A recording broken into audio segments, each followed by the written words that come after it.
நம்ம பார்த்துட்டு இருக்கிறது 9th ஸ்டாண்டர்ட் அறிவியலில் பயாலஜிக்கல் செக்ஷன் பார்த்துட்டு இருக்கிறோம். ஸோ அழகு 17 பாடம் 17 விலங்குலகம். பாடத்தோட பேர் என்ன?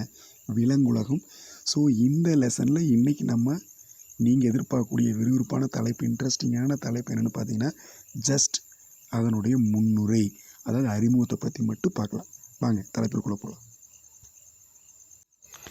ஸோ நம்ம இப்போ பார்க்குறது அறிமுகம், அதாவது விலங்குலகம் பற்றிய அறிமுகம் அப்படின்னு என்னென்னு பார்க்கலாம். ஸோ இங்கே பாருங்கள், கிட்டத்தட்ட நம்மை சுற்றிலும், அதாவது நம்ம வாழக்கூடிய இடத்தை சுற்றிலும் காணப்படும் பல்வேறு வகையான உயிரினங்களை எளிதில் புரிந்து கொள்ள இயலாது. அப்படித்தானுங்க, நம்மளை சுற்றி கணக்கிட முடியாத அளவிற்கு அதிக எண்ணிக்கையிலான விலங்குகள் காணப்படுகிறது. ஸோ அந்த உயிரினங்களை பற்றி எளிதாக நம்மால் புரிந்து கொள்ள முடியாது. அப்படித்தானுங்க, சில விலங்குகளை பற்றி உங்களுக்கு நிறையா தகவல் தெரியும், ஆனால் சில விலங்குகளை பற்றி என்னன்னே தெரியாது. ஆக நிறையா உயிரினங்கள் நம்மளை சுற்றி இருக்குது. ஆக அந்த உயிரினங்களை பற்றி எளிதில் புரிந்து கொள்ள இயலாது. கிட்டத்தட்ட இதுவரை 1.5 மில்லியன் விலங்குகளின் பண்புகள் விவரிக்கப்பட்டுள்ளன. சரிங்களா? இப்போ நிறைய விலங்குகளை பார்த்துருக்காங்க. அதில் 1.5 மில்லியன் விலங்குகளை மட்டும் பிரித்து எடுத்து அவைகளை பற்றி விளக்கம் கொடுத்துருக்குறாங்க. ஃபுல் தகவல், முழுமையான தகவல்களை ஸோ நம்மளுக்கு எழுத்து வடிவத்தில் வழங்கியிருக்கிறாங்க. அதற்கு அறிவியல் பேரும் வச்சுட்டாங்க.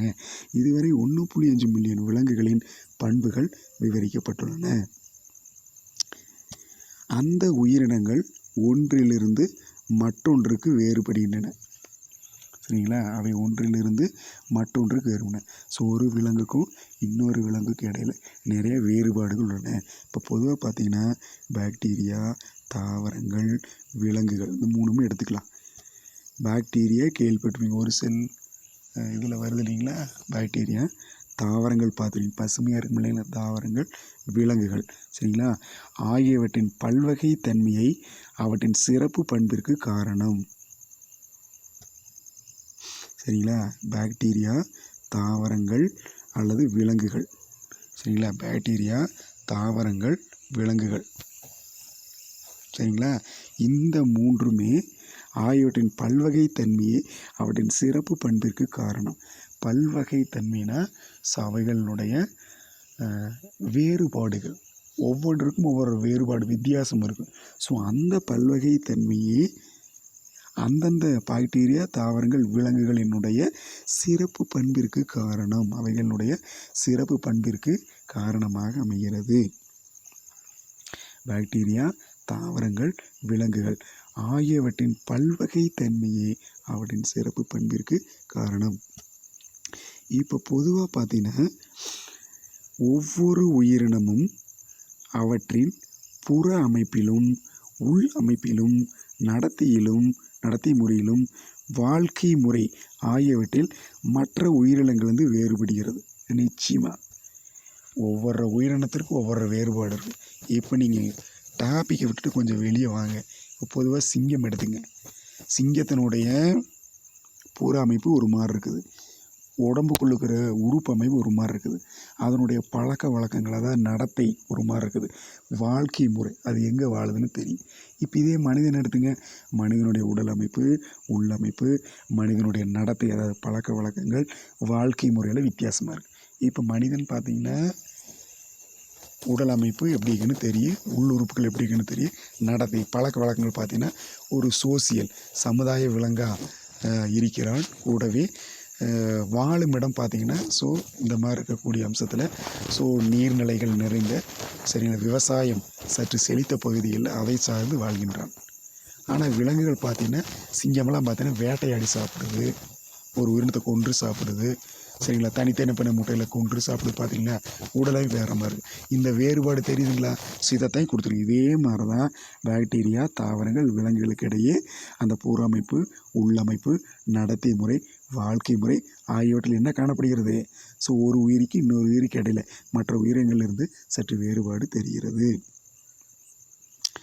ஸோ விலங்குகளின் இந்த வேறுபட்ட தன்மையானது இப்படி நிறைய வேறுபாடு இருக்கு இல்லைங்களா, சிங்கத்துக்கு மனிதனுக்கு இடையில் நிறைய வேறுபாடுங்கள, இதே மாதிரி பாக்டீரியா, ஸோ அதே மாதிரி தாவரங்கள் விலங்குகளுக்கு இடையே நிறைய வேறுபாடுகள் வித்தியாசங்கள் காணப்படுகிறது. இந்த வேறுபட்ட தன்மை உயிரிகளின் பல்வகைமைக்கு அடிப்படை காரணமாகிறது. இந்த வேறுபாடு தான் அந்த உயிரினங்களுக்கிடையே பல்வகை தன்மை, அந்த பல்வேறுபட்ட தன்மைகளுக்கு காரணமாக அடிப்படையாக அமைகிறது. ஸோ ஒவ்வொரு வகை விலங்குகளையும் முறையாக வரிசைப்படுத்துவதன் மூலம் ஒவ்வொரு வகை விலங்குகளையும், நிறைய விலங்குகள் இருக்கு இல்லைங்களா, அந்த ஒவ்வொரு வகை விலங்குகளையும் முறையாக சரியான முறையில் வரிசைப்படுத்துவதன், சரியாக வரிசைப்படுத்தி அடிக்கடிக்கு வைக்கணும். எந்த அனிமல் பெருசாக இருக்குது, எந்த அனிமல் சிறுசாக இருக்குது, அப்போ சிறுசாக இருக்கிற அனிமலை தூக்கி முன்னாடி போட்டுட்டு பெருசாக இருக்கிற அனிமலை சற்று கீழே போடணும். இப்படி முறையாக வரிசைப்படுத்துவதன் மூலமாக உயிரினங்களுக்கு இடையே காணப்படக்கூடிய பல்வகைத்தன்மையை சரிங்களா நன்கு தெளிவாக அறிய முடியும். ஆனால் அப்படி உயிரினங்களை பற்றிய விலங்குகளை பற்றிய தகவல்களை தெளிவாக முழுமையாக தெரிஞ்சுக்கணும்னா அந்த விலங்குகளை முறையாக வரிசைப்படுத்தணும், சரியான அமைப்பில் வரிசைப்படுத்தி வைக்கணும். இப்போ நீங்களே ஸ்டூடெண்ட்ஸ், ஒரு மாணவர்களே நீங்கள் ஒன்று தெரிஞ்சுக்கணும்.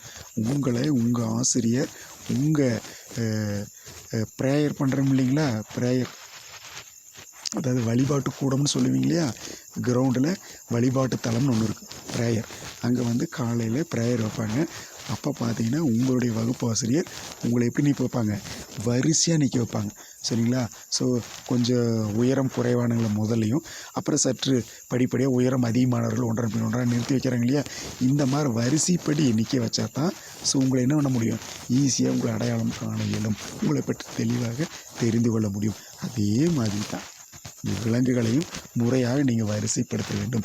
ஒரு செல் உயிரி, பல செல் உயிரி, திசுக்கள் கொண்டவைகள், உறுப்பு கொண்டவைகள், இந்த மாதிரி முதுகெலும்பு கொண்டவைகள், எலும்பு கொண்டவைகள், இப்படி நம்ம தனித்தனியாக வரிசைப்படுத்தி வச்சோம்னா எடுத்துடனே தெரியாத விலங்குகளை பற்றி நன்றாக அறிந்து கொள்ளலாம். ஆக விலங்குகளை வரிசைப்படுத்த வேண்டும். ஸோ அப்போ சரியான வகைப்பாட்டு முறைகள், சரியான முறையில் விலங்குகளை வகைப்படுத்திட்டிங்கன்னா உங்களுக்கு ஈஸியாக விலங்குகளை பற்றி தெரிஞ்சுக்கலாம்.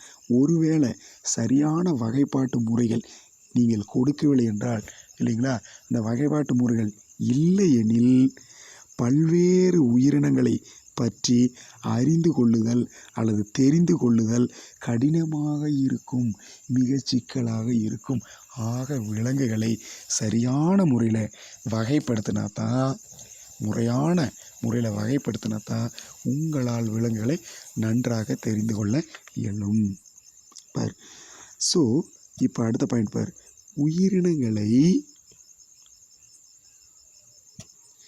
உயிரினங்களை அவற்றின் ஒற்றுமைகள் மற்றும் வேறுபாடுகளின் அடிப்படையில் குழுக்களாக பிரித்தலே வகைப்படுத்தல் எனப்படும்.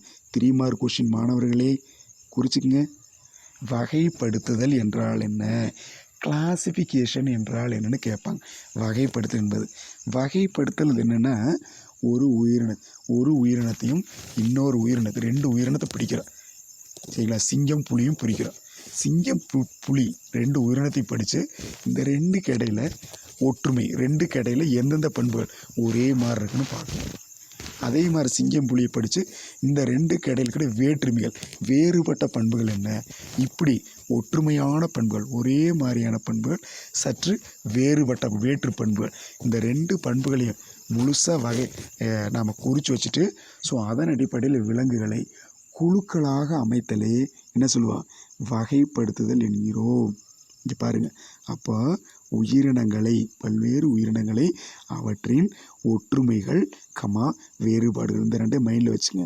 உயிரினங்களை அவற்றின் ஒற்றுமைகள் மற்றும் வேறுபாடுகளின் அடிப்படையில், அதை அடிப்படையாக கொண்டு குழுக்களாக பிரித்தலே, குரூப்பாக பிரித்தல், குழுக்களாக பிரித்தலே வகைப்படுத்துதல் எனப்படும். இது ஒரு தெரியுமா? நெக்ஸ்ட், இதற்கு அடுத்து கொஞ்சம் சிறப்பான பெயர் தான் வகைப்பாட்டியல், டாக்ஸானமி அப்படின்னு சொல்லுவோம். வகைப்பாட்டியல் அப்படிங்கிறது சரிங்களா. வகைப்பாட்டியல். ஸோ வகைப்பாட்டியல் அப்படிங்கிறது இங்கிலீஷில் டேக்ஸானமிபோ. ஸோ டேக்ஸானமி என்பது உயிரினங்களை வகைப்படுத்தக்கூடிய அறிவியல். வகைப்பாட்டியல் அப்படிங்கிறது என்னது? உயிரினங்களை வகைப்படுத்தக்கூடிய அறிவியல் முறை. நம்ம விலங்குகளை வகைப்படுத்துகிறோம்னா சும்மா ஏதோ ஒரு நேரடியாக வகைப்படுத்த முடியாது. இதுலேயும் அறிவியல் தொழில்நுட்பங்களை, அறிவியலை பயன்படுத்தி உயிரினங்களை வகைப்படுத்துவதற்கு பேர் தான் வகைப்பாட்டியல் என்கிறோம். வகைப்பாட்டியல். சரிங்களா? ஸோ வகைப்பாட்டியல் என்பது உயிரினங்களை வகைப்படுத்தக்கூடிய அறிவியல் ஆகும். ஸோ இந்த வகைப்பாட்டியல் முறையின் மூலம் பல வகை உயிரிகளை பற்றி படிப்பது எளிதாகின்றது. அறிவியல் முறைப்படி விலங்குகளை நீங்கள் வகைப்படுத்தினீங்கன்னா அப்போ நம்ம என்ன பண்ணலாம்? பல்வேறு வகையான உயிரினங்களை பற்றி எளிதாக தெரிந்து கொள்ளலாம் அப்படிங்கிறது கருத்து. ஸோ இது பல்வேறு வகையான விலங்குகளில் காணப்படக்கூடிய இன தொடர்புகளை அறிந்து கொள்ளலாம். இன தொடர்பு அப்படின்னா ரிலேஷன்ஷிப்னு இங்கிலீஷ் சொல்லுவோம். அதாவது ஒரு உயிரினத்திற்கும் இன்னொரு உயிரினத்திற்கும் இடையில் தொடர்புகளை அறியலாம். என்னென்ன தொடர்புகள் இருக்குதுன்னு தெரிந்து கொள்ளலாம். ஸோ உயிரினங்களை முதலில் வகைப்படுத்தியவர் யாருன்னு பார்த்தீங்கன்னா கரோலஸ் லின்னேயஸ். உயிரினங்களை முதலில் வகைப்படுத்தியவர் கரோலஸ் லின்னேயஸ். இது தெரியணும். கரோலஸ் லின்னேயஸ் என்பவர். சரிங்களா? இவர் ஸ்வீடன் நாட்டை சார்ந்த தாவரவியலாளர். தாவரவியலாளர் அப்படின்னா என்ன அர்த்தம்னா தாவரங்களை பற்றி முழுமையாக படிக்கக்கூடிய, வகைப்படுத்தக்கூடிய, தெரிந்து கொள்ளக்கூடிய அந்த அறிவியல் ஞானிகளை தாவரவியலாளர் அப்படின்னு சொல்லுவோம். சரிங்களா? பாட்டனிஸ்ட்னு சொல்லுவோம். அப்போ கரோலஸ் லின்னேயஸ் என்பவர் ஸ்வீடன் நாட்டை சார்ந்த, ஸ்வீடன் நாடு கேள்விப்பட்டீங்க இல்லையா? ஸ்வீடன் நாட்டை சார்ந்த தாவரவியலாளர். ஸோ இவர் தான் முதல்ல உயிரினங்களை முதலில் வகைப்படுத்தியவர். சரிங்களா? ஸோ இவர் லத்தீன் மொழியை பயன்படுத்தி உயிரினங்களுக்கு பேரினம், சிற்றினம், குழுக்களின் அடிப்படையில் பெயரிடும் நிலையை முறையாக உருவாக்கினார். இவர் பயன்படுத்தியது இந்த ஸ்வீடன் நாட்டை சேர்ந்த கரோலஸ் லின்னேயஸ் பயன்படுத்தியது ஸ்வீடன் மொழி, சரி லத்தீன் மொழி. லத்தீன் கேள்விப்பட்டிருக்கீங்க, லாட்டின் வேர்டுன்னு சொல்லுவோம். லத்தீன் மொழியை பயன்படுத்தி தான் விலங்குகள், தாவரங்களுக்கு பேர் வச்சார். சரிங்களா? அப்படி பேர் வைக்கும்போது சில நுட்பங்களை கையாண்டார். என்னென்னா பேரின பெயர், சிற்றின பெயர், குழுக்களின் அடிப்படையில் பெயரிடும் நிலையான முறைன்னு உருவாக்கினார்.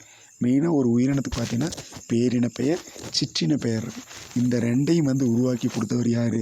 ஸோ இந்த லத்தீன், இந்த ஸ்வீடன் நாட்டை சேர்ந்த கரோலஸ். இவர் எந்த மொழியை பயன்படுத்தார்? லத்தீன் மொழியை பயன்படுத்தி உயிரினங்களுக்கு அவற்றின் பேரின பெயர், சிற்றினம், குழுக்களின் அடிப்படையில் பெயரிடும் நிலையான முறைன்னு உருவாக்கினார். இந்த பேரின பெயர், சிற்றின பெயர் தான் அந்த விலங்கினுடைய அறிவியல் பெயராகும். பேரின பெயர், சிற்றின பெயரை தான் அந்த விலங்குக்கு அறிவியல் பெயராக பயன்படுத்துவோம். சரிங்களா ஸ்டூடெண்ட்ஸ்? ஆக இந்த விளக்க உரையை தெளிவாக பாருங்கள். Okay, thank you. கீப் வாட்சிங்.